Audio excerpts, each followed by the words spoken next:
For most people, when they see a CFAM trace, it just looks like random squiggly lines. But within these squiggly lines lies a large amount of data about the baby's brain, which you can use to direct management, avoid unnecessary cooling, and even partially predict the neurological outcomes of the baby.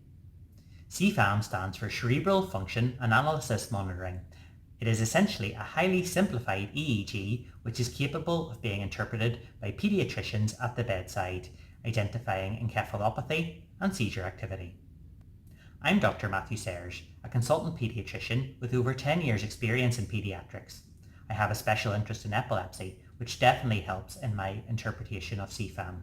In this video, I will share my tips on how to set up CFAM and how to interpret it using a number of worked examples. We are using the Neonates 5-lead CFAM setup in this video, however the same principles apply to other CFAM machines and setups.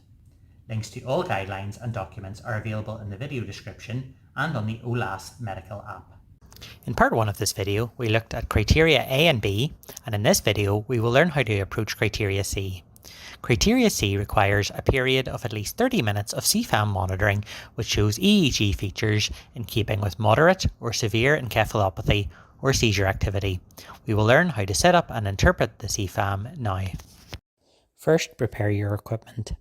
You will need EEG needle electrodes, a CFAM machine with digital analysis box, hydrogel electrode sensors, an EEG positioning strip, and a pen to mark insertion position. Firstly, you need to identify two landmarks, the tragus of the ear and the coronal suture. Start on the baby's right hand side. The tragus of the ear is the small bump in front of the ear canal shown in the diagram. The sagittal suture is the suture that runs between the anterior and posterior fontanelles on the top of the head. After identifying the landmarks, line up the EEG positioning strip with the two landmarks.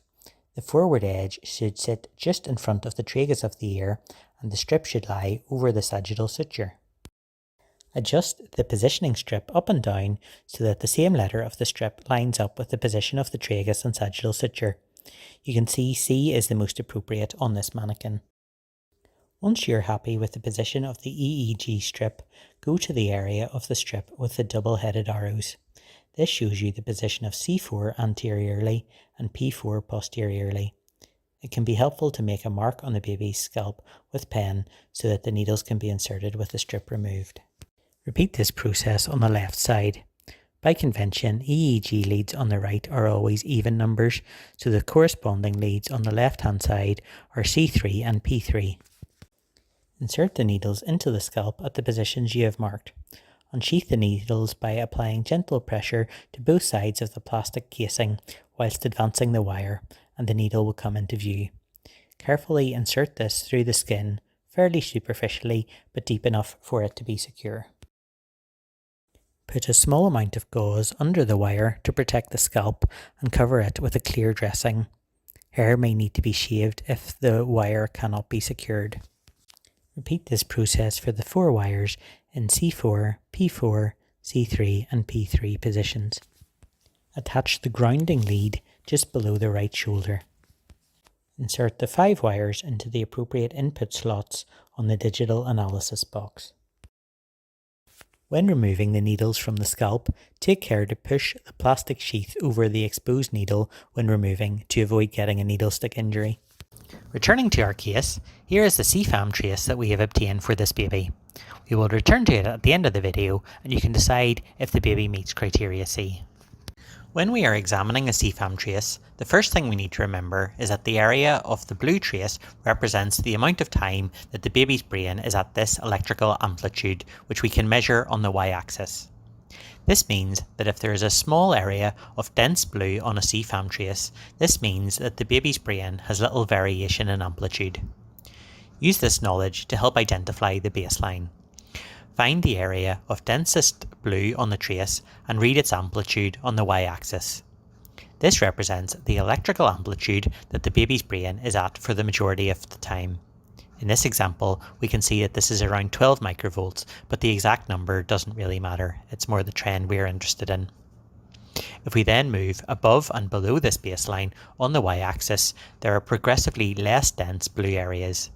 These represent the upper and lower limits of the baseline, and this represents the amount of time in which the amplitude of the electrical activity of the baby's brain is above and below its baseline.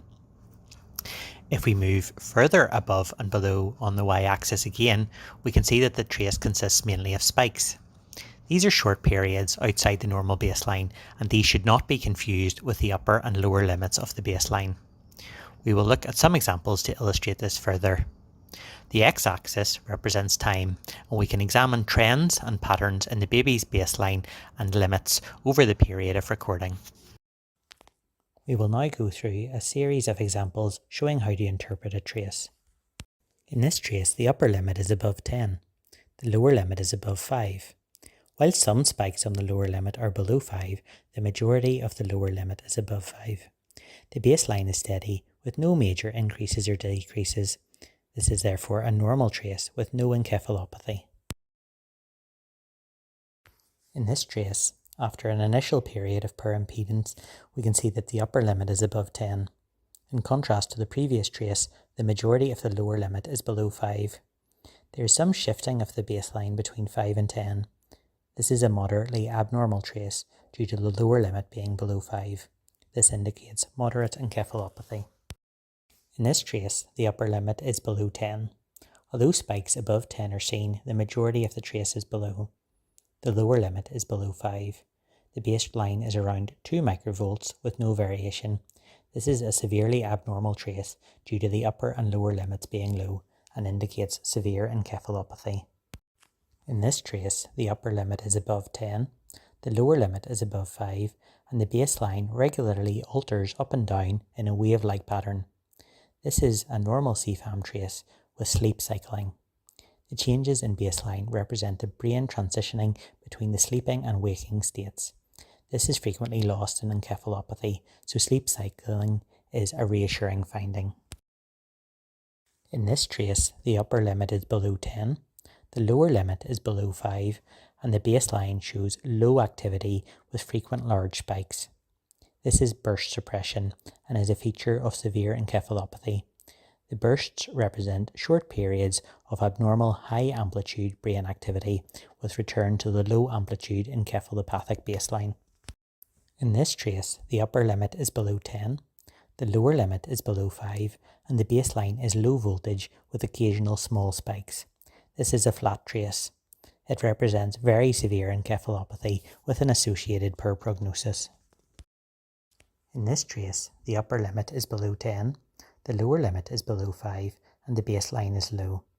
In the arrowed area, a sudden increase in the baseline is seen, and on the EEG trace, a rhythmic spike wave pattern is seen. This represents a single seizure in the context of severe encephalopathy. In this tracing, the upper limit is above 10, the lower limit is above 5, and the baseline is stable around 10. On this baseline, frequent increases in amplitude is seen with associated spike wave on EEG trace. This is frequent seizure activity without encephalopathy. The upper and lower limits are normal, and the trace returns to normal baseline between seizures, meaning this is not status epilepticus. In this trace, it is hard to see a clear baseline, upper or lower limits, as the baseline moves up and down repeatedly. The EEG shows rhythmical spike wave. This is status epilepticus, as there is no return to baseline between seizures. In this trace, the upper limit is below 10, and the lower limit is below 5. The baseline is steady and low around 5. In the arrowed area, there is an extremely large increase in the baseline. The EEG lead shows a high amplitude rhythmical trace with no waves. This is an artifact, poor impedance, caused by poor connection of the leads to the baby's head. Check they have not become dislodged and replace it if it continues to be abnormal. Whilst this trace could be confused with seizure activity, the amplitude is too high, the EEG doesn't show typical spike waves, and there would be no clinical change in the baby. In this trace, the upper limit is above 10, the lower limit is above 5, and the baseline is around 10 to 25 with good variability and sleep cycling at the start of the trace. There is a sudden large increase in the baseline marked with an arrow and a very quick return to normal. The EEG trace is chaotic and doesn't show spike wave. This is movement artifact. It can be helpful if medical and nursing staff mark significant baby movements or cares to avoid confusion when reviewing a CFAM trace. In this trace, the upper limit is above 10, the lower limit is above 5, and the baseline is steady around 7 to 8. There is a very spiky appearance to the upper limit, out of keeping with the rest of the trace, and when the EEG is reviewed, there are frequent spikes at the frequency of the baby's heart rate. This is ECG artifact.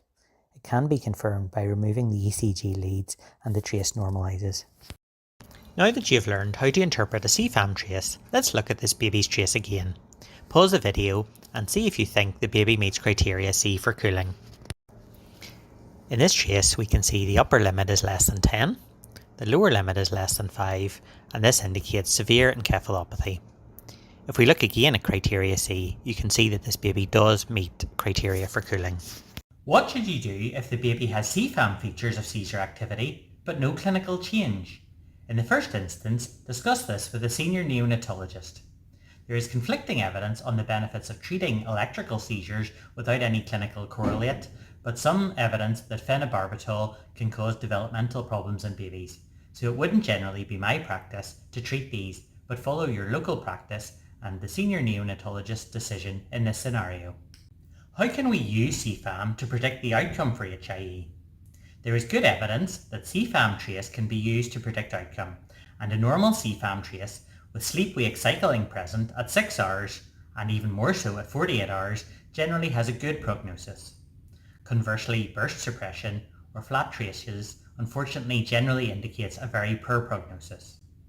Whilst this can provide helpful information when you're speaking to parents, especially with MRI results available, always remember that CFAM and MRI cannot ever entirely predict the outcome for the child, and it is only time and later development which will show if there are any learning difficulties, movement disorders, or seizures associated with HIE. Thanks so much for watching. Please like this video, comment with any clinical questions or feedback you have, and subscribe to the channel and our other social media accounts including Instagram, Twitter, Medall and OLAS to stay up to date with future videos. I look forward to seeing you again soon.